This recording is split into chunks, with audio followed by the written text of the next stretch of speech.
Alors, exemple numéro 6. Donc, on reprend le cas de l'exemple numéro 2. Avec un dé équilibré, les lancers sont mutuellement indépendants. Alors, on reprend le cas de l'exemple numéro 2, du coup. Et donc, quel est le cas de l'exemple numéro 2? Eh bien, c'est... on lance un dé à 6 faces et les lancers sont supposés indépendants. Alors, exemple 6, donc on lance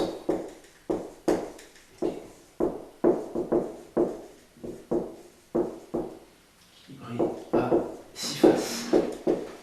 Alors, et je vous dis de considérer les événements Cn, c'est au moins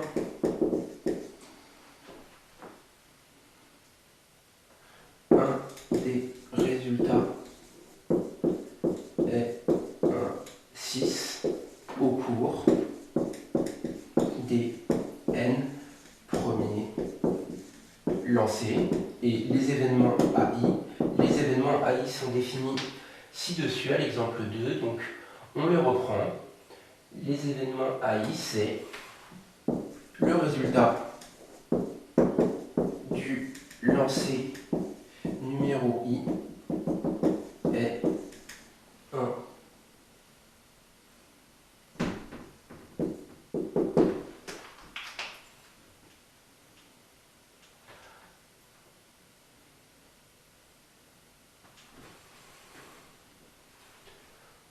Autant pour moi, ce n'est pas un 1, ici c'est un 6, c'est bien un 1. Excusez-moi.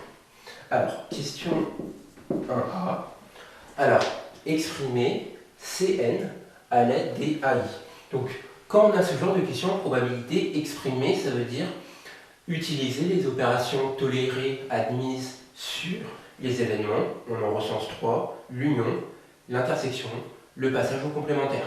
On rappelle que la somme, le produit, la différence d'événements n'a pas de sens. Alors,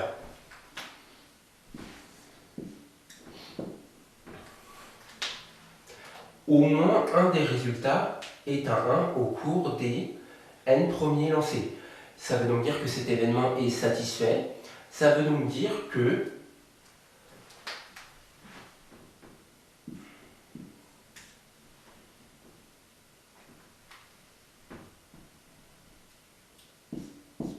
l'un de ces résultats est vérifié.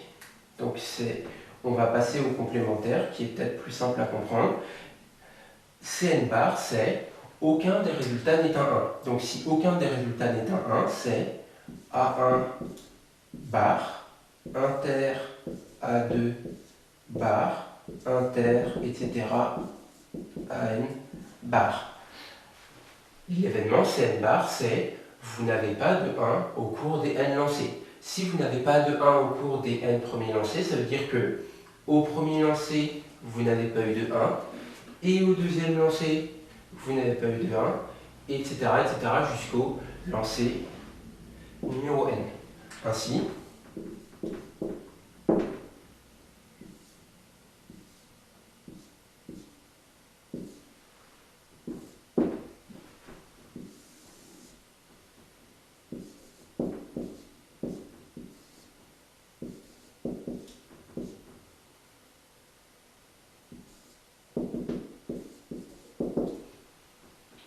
et en utilisant les lois de Morgan, eh bien, ça nous donne, on rappelle que A1 bar, bar c'est A1, union, etc., etc. On rappelle que quand on passe au complémentaire, les intersections, elles sont transformées en union. Voilà l'événement Cn. Donc l'événement Cn, c'est A1, union A2, etc., union AN. Voilà. On passe à la question 1b. Donc dans cette question 1b, on vous propose de en déduire le résultat de probabilité de Cn. Alors, probabilité de Cn. Alors si on regarde le résultat que l'on souhaite obtenir, eh bien, il semble peut-être plus simple de partir de Cn bar. Alors qu'est-ce que c'est que probabilité de Cn? Eh bien, c'est 1 moins P de Cn bar. Ah oui, mais regardez, Cn bar, c'est donc 1 moins probabilité de A1 bar, inter, etc., inter, AN bar. Donc, ça c'est formule classique. Et là, je reprends mon événement Cn bar. Alors, à partir de là, c'est extrêmement facile. Donc, pour la question 1C, d'en déduire la probabilité de Cn. Tout simplement parce qu'on n'a plus qu'à calculer la probabilité de cette intersection. Alors, je vais effacer ici.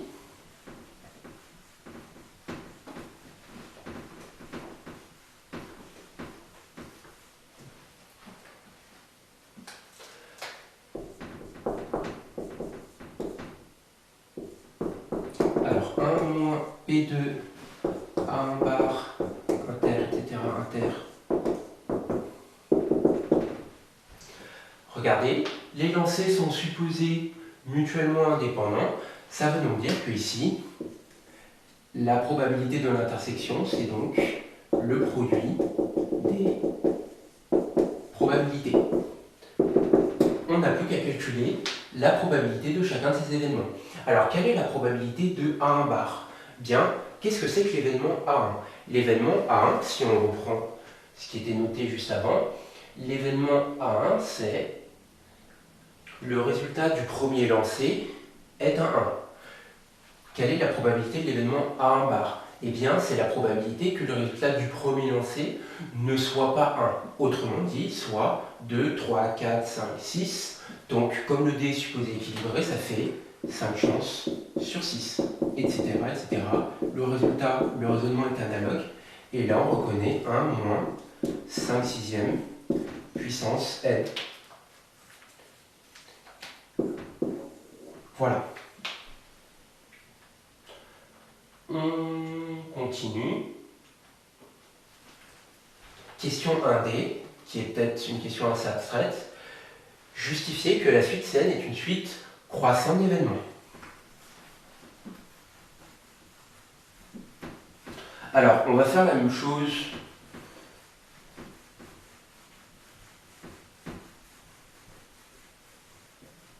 On va reprendre Cn. Alors, d'après la question 1A, rappelez-vous, on avait dit que Cn, c'était cet événement-là. Quel est l'événement Cn plus 1? Cn plus 1, c'est l'événement A1, union AN, union AN plus 1. Autrement dit, eh bien, Cn plus 1, c'est Cn union. C'est le même raisonnement que tout à l'heure.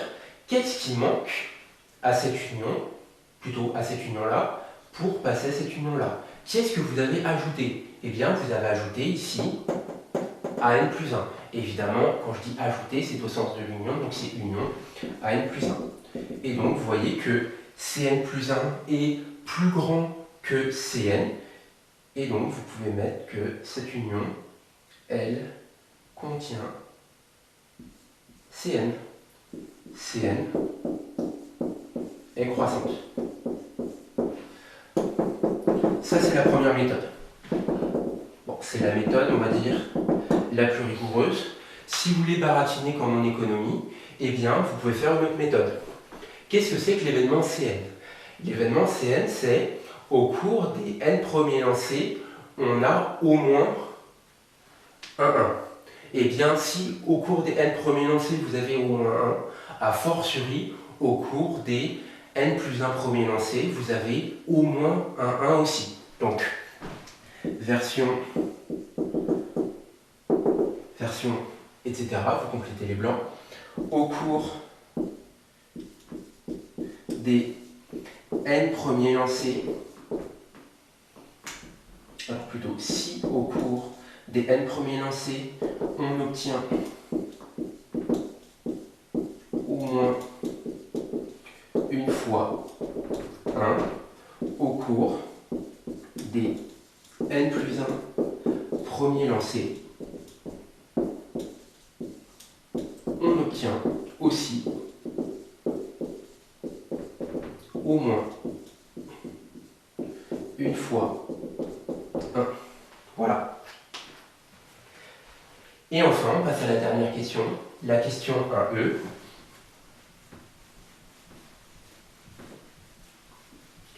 Justifier que C est un événement presque sûr. On rappelle que presque sûr, ça veut dire que c'est un événement de probabilité égale à 1. Alors, qu'est-ce que l'on vient de montrer? Alors déjà, qu'est-ce que c'est que l'événement C? L'événement C, on reprend l'exemple numéro 2. Donc, reprenez-le. Donc, nous sommes à la page numéro 2. L'événement C, c'est au moins un des résultats est 1. Alors, il faut réussir à faire cet événement, le lien entre l'événement C et les événements AM. Qu'est-ce que c'est que l'événement C? L'événement C, c'est au moins un des résultats est à 1, évidemment sur une suite de lancers. Autrement dit, l'événement Cn est réalisé si et seulement si au moins un des événements Cn est réalisé. Qu'est-ce que ça veut dire?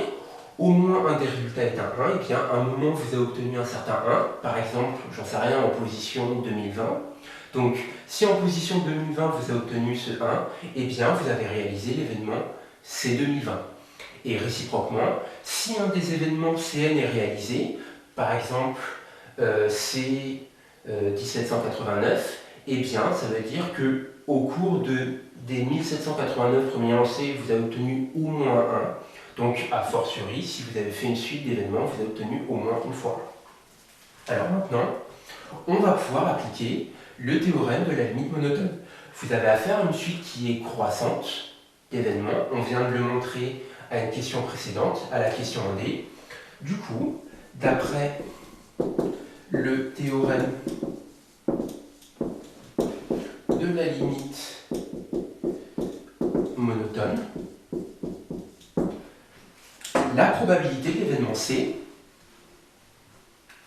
P de C, qui est donc la probabilité de l'union de tous les Cn, c'est la limite de P de Cn lorsque n tend vers plus l'infini.